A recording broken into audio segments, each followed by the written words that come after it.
Forgot to hit record, but yeah, I took out the boot manager for Windows 10 after about 20 minutes of fighting with it, and was able to get Ubuntu back to start up. And so I wanted to at least start filming at least part one of many. I don't know how many parts I'm going to do, but start showing everyone the little ins and outs of Ubuntu instead of it just being a real quick, hey, here you go, here's this, here's that.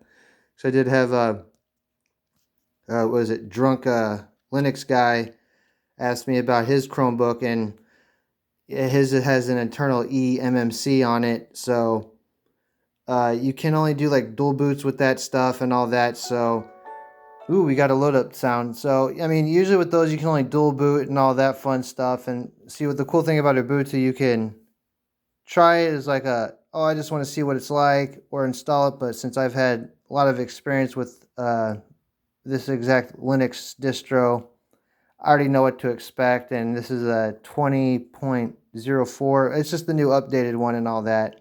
So I just wanted to show that everything's capable of going back and forth and back and forth. But once you go Windows 10 Pro, it's a bit of a pain because you got to delete the boot cycle or boot manager, if you will. I keep getting those ones mixed up and got so much tech information in my head. But usually just want to delete that, go through the UEFI or UEFI, whichever you want to pronounce it. I like UEFI because it's quicker.